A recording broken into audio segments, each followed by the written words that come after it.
যোৰহাটবাসী ৰাইজৰ বাবে এটা ভাল খবৰ। যোৰহাট সমষ্টিৰ বিধায়ক হিতেন্দ্ৰনাথ গোস্বামীৰ তৎপৰতাত আৰু যোৰহাট জিলা প্ৰশাসনৰ সহযোগত প্ৰায় 5 কোটি টকা ব্যয় সাপেক্ষে টোকোলাই নৈখন খনন আৰু পৰিষ্কাৰকৰণৰ কাম 19 নৱেম্বৰৰ পৰা আৰম্ভ হৈছে। বিগত দিনত হোৱা অগ্ৰগতি সম্পৰ্কে যোৰহাট সমষ্টিৰ বিধায়ক হিতেন্দ্ৰনাথ গোস্বামী, জিলা আয়ুক্ত জয় শিৱানী, পৌৰসভাৰ সভানেত্ৰী লক্ষ্মী খাৰঘৰীয়া তথা পৌৰ সদস্যসকল আৰু অভিযন্তা বিষয়াসকলৰ উপস্থিতিত টোকোলাই নদীৰ পৰ্যবেক্ষণ কৰা হয়।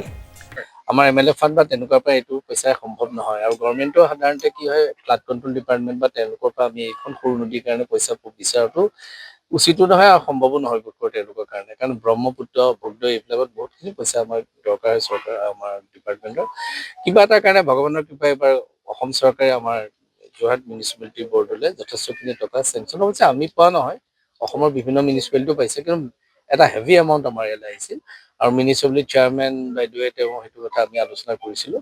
কৰোঁতে তেওঁলোকে প্ৰায় 5 কোটি টকা প্ৰথমতে এলট কৰিলে আৰু 5 কোটি টকাৰ আমাৰ এইখন গোটেইখন চাফা কৰা গোটেই কাৰবাৰটো টোকোলাইখনৰ যিখন নদী দৈৰ্ঘ্যটো আমি সেইখিনি 5 কোটি 24 লাখ নে কিমান টকা তেতিয়া সেই কামটো ফাইনেলি এজ পাৰ প্ৰপাৰ মানে যিটো টেণ্ডাৰ চিষ্টেম তেনেকৈ কৰি গুৱাহাটীৰ মানুহ এজনে পাইছে। আমি DC মই আৰু তেওঁলোক আমাৰ মিউনিচিপেল চেয়াৰমেন চবে বহি কথা পাতি তেওঁক কৈছোঁ যে এইটো এটা আমাৰ কাৰণে চেলেঞ্জ, ভালকৈ কাম কৰিব লাগে। আৰু মোৰ ভাল লাগিছে আজি 10-12 দিনৰ পৰা এই কামটো চলি আছে। আমি বহুত দেৰি হৈছে, আমাৰ এই কামবিলাক আগতে কৰিব লাগিছিল, কিন্তু এইটো বৰ ৰাইট টাইম। এটা খৰালি এই সময়তে ভাল, বাৰিষা হ'লে দিগদাৰ হ'লহেঁতেন। গতিকে আমি আশা কৰিম টোকোলাই এখন মৰা নদী এখন জীয়া নদীলৈ আকৌ কনভাৰ্ট কৰিবলৈ চেষ্টা কৰিম আৰু নদীখনৰ দুইফালে আমি দেখিছোঁ ঠেক যিহেতু আমি গাৰ্ড ৱালৰ ব্যৱস্থা কৰিম যাতে কাষৰ মানুহখিনিয়ে কেতিয়াও কষ্ট নহয় আৰু ৱালখন গাৰ্ড ৱালখন থাকিলে নদীখনৰ খুব ফ্ল'টো খুব ভালকৈ হ'ব।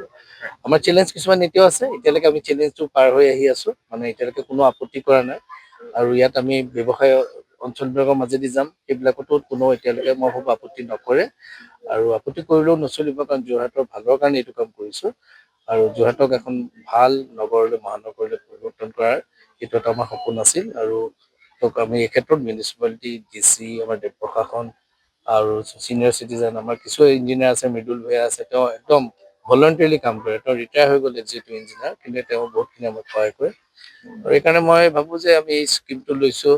বহুতে ভাবিছিলে এইটো স্কিম কেতিয়াও নহ'ব বুলি, ইমান কষ্ট যে হয় এইবিলাক স্কিম মানে প্ৰিপেয়াৰ কৰা আৰু ইমপ্লিমেণ্ট কৰা, সেইকাৰণে মানুহক সহজতে কয়। 3বাৰকে টেণ্ডাৰ হৈছিলে, কিন্তু কাম কৰিবলৈ মানুহ আগবাঢ়ি অহা নাছিলে। 3বাৰকে টেণ্ডাৰ কৰি আমি কৈছোঁ কম্পিটেণ্ট লাগিব, যি আগতে কাম কৰিছে, নহ'লে এইটো পইচাখিনি ধৰিলে আকৌ বদনামটো আমালৈকে আহিব।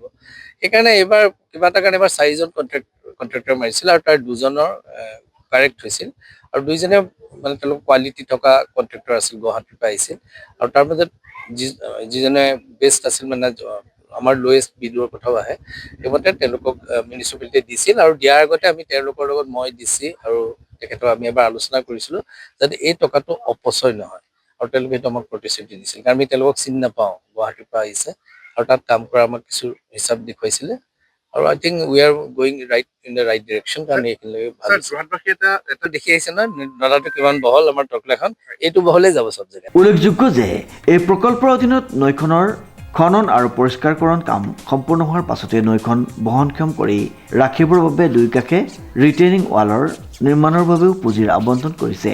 নৈখনৰ দুই কাষে থকা ৰাইজৰ লগত মত বিনিময় কৰি কিছু ঠাইত হৈ থকা বেদখল মুক্তকৰণৰ সহযোগিতা কৰিবলৈ আহ্বান জনায় যোৰহাট সমষ্টিৰ বিধায়ক হিতেন্দ্ৰনাথ গোস্বামীয়ে আৰু স্থানীয় বসবাস কৰা লোকসকলেও সহমত প্ৰকাশ কৰে।